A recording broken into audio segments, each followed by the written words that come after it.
Logan Paul is abandoning Prime to go all in on this business, and he'll become a billionaire because of it. Let me explain. Logan Paul and KSI built what they thought was an untouchable empire. A billion-dollar brand selling nothing more than flashy colored water to teenagers. But guess what? That empire is crashing down faster than Logan Paul's reputation after the forest disaster. Here's the twist no one saw coming. Prime didn't fall because of lawsuits, caffeine panic, or health warnings. Nope, it crumbled because two YouTubers actually believed they could outsmart the basic laws of business. Prime was hyped up as the ultimate Gatorade killer, the drink that would show the world influencers could dominate any industry they touched. But instead of revolutionizing the market, it became a neon-colored lesson in failure, proving that hype without real quality is just a shiny can full of disappointment. The best part? This downfall was so obvious that even a middle schooler with a basic business textbook could have predicted it. Let's spin it back to 2022, the peak of the Logan and KSI chaos era. These two were riding high on fake drama, viral stunts, and endless internet beef. They had already mastered the art of turning teenage fans into walking billboards. So of course, when they saw the beverage industry, a field ruled by giants with decades of experience and billion-dollar R&D, they said, yeah, we can do it better. The sheer arrogance was unreal. Gatorade was built by real scientists who actually knew what the human body needs for performance. Red Bull, they didn't just make an energy drink, they created an entire lifestyle, perfecting their formula and image over decades. But Prime was nothing more than a recycled sports drink with Logan and KSI's faces slapped on the bottle, hyped up like it was some kind of miracle elixir. They weren't selling hydration, they were selling belonging to their fan club, one overpriced bottle at a time, and at first it worked just like they dreamed. Those glowing bottles weren't made for athletes or anyone sweating it out at the gym. They were made for selfies, TikToks, and schoolyard flexes. The design practically screamed, "Look at me," louder than Logan Paul at one of his chaotic press conferences. Kids didn't care about electrolytes or flavor. They just wanted to sip the same drink their idols flaunted online. It wasn't about taste, it was about status. The way they pulled off the hype was next-level manipulation dressed up as marketing genius. Limited drops that disappeared in seconds, perfectly timed restocks with their latest stunts, and exclusive flavors that made kids feel like they were sipping liquid fame.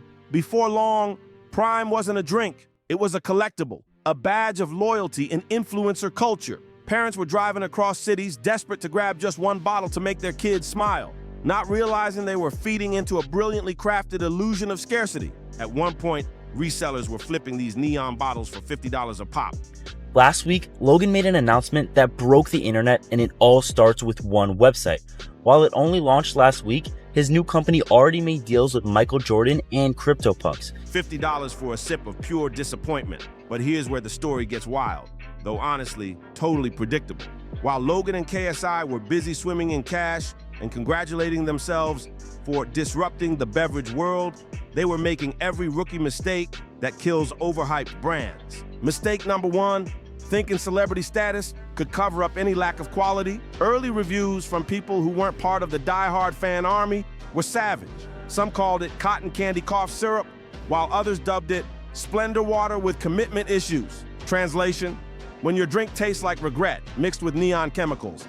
No amount of influencer hype can save you over the long haul. Mistake number two, they got greedy and reckless. Enter Prime Energy. Same flashy branding, but now packed with 200 milligrams of caffeine. That's 2 Red Bulls worth of stimulants, marketed to the same teenagers who were already obsessed with the original Prime. Same influencers, same hype tactics. But now you're basically selling a legal speedball to kids and hoping no one notices.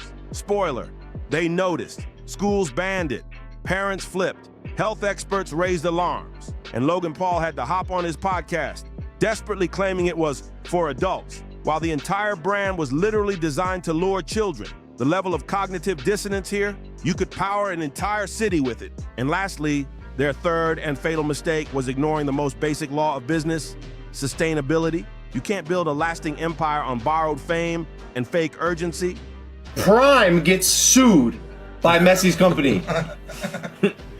My head almost explodes. Wait, who came out with the shape of the bottle? Even the colors of the caps are insane. Prime never carved out its own lane. Instead, it tried to crash into a category already dominated by giants who spent decades perfecting their positions. Think David versus Goliath, but David forgot his slingshot and just showed up with a giant, obnoxiously loud megaphone.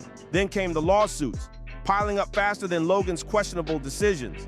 Class action suits over dangerous PAS chemicals popped up, those forever chemicals that stick around longer than any apology Logan has ever given.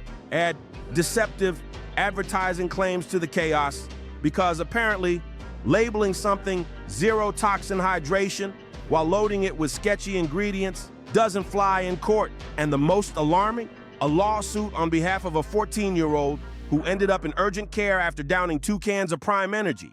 But the real blow? Refreshco, their bottling partner. These guys had poured millions into retrofitting an entire facility just for Prime's flashy custom bottles, betting on Logan and KSI's promises of huge orders. Then reality hit like a ton of bricks. Sales stalled, Prime couldn't pay for the massive volumes they committed to, and Refreshco came collecting $68 million.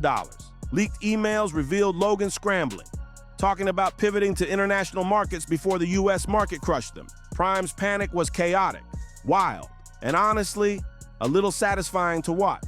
The same investors who were flying in for champagne-filled meetings in 2022, suddenly, they were nowhere to be found when the founders came calling.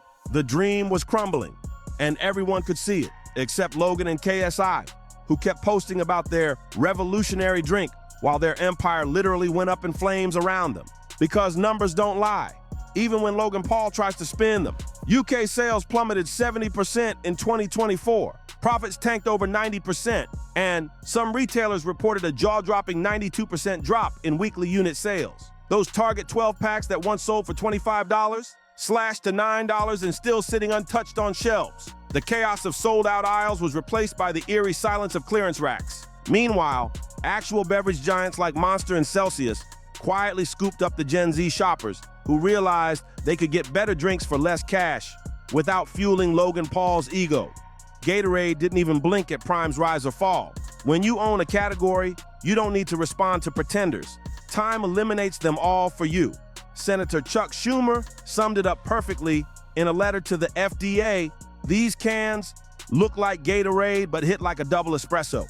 Prime had gone from viral sensation to public health concern in record time, with cashiers carding anyone who looked under 25.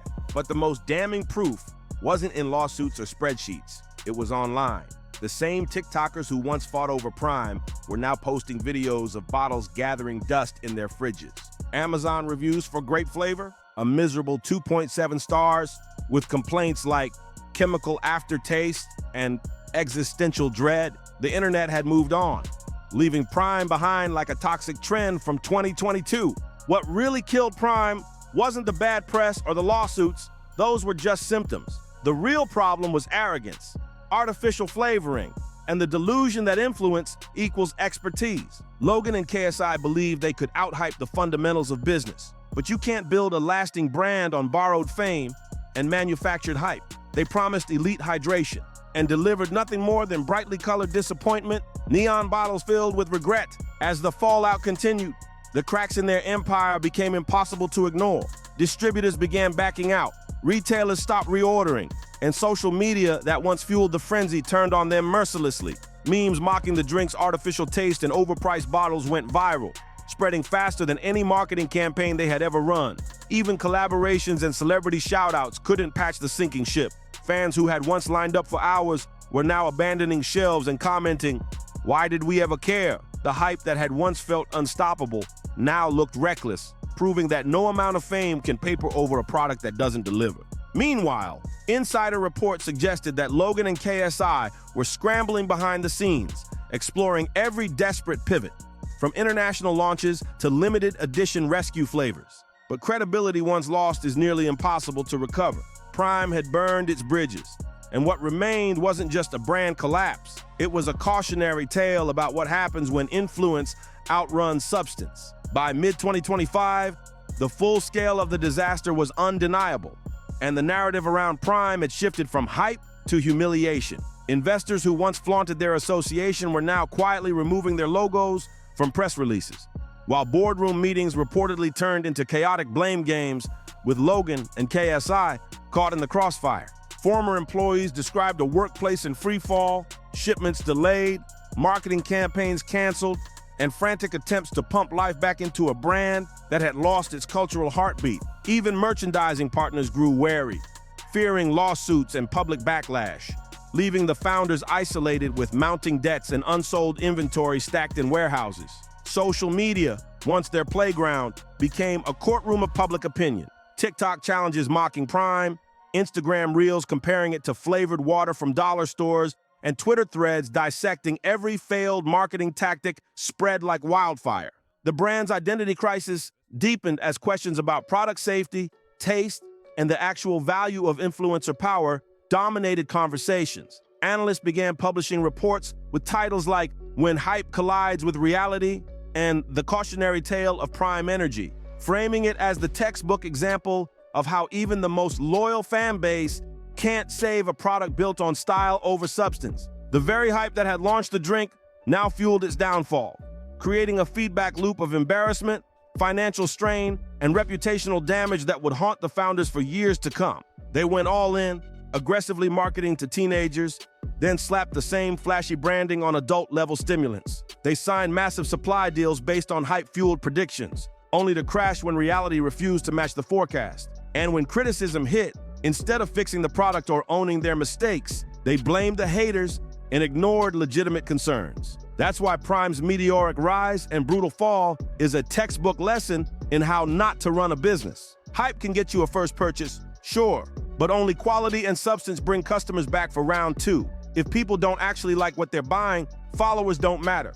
They won't return. And if your marketing oversells and your product underdelivers, lawyers will happily turn your own claims into a legal nightmare. The bigger lesson isn't just about energy drinks or influencer marketing. It's about understanding the gap between viral fame and sustainable business. Logan and KSI confused noise for strategy, momentum for foundation, and celebrity for credibility. They built a flashy empire on quicksand and acted shocked when it collapsed. What was supposed to prove that influencers could dominate any industry ended up proving the opposite. Fundamentals always matter more than followers. Sometimes, the most satisfying part isn't the money lost or the lawsuits. It's watching karma serve up justice to those who thought they were untouchable. And that, my friends, is the most refreshing drink of all. Don't forget to like, share, and subscribe for more deep dives like this, and drop your thoughts on Prime in the comments. I'll see you in the next video.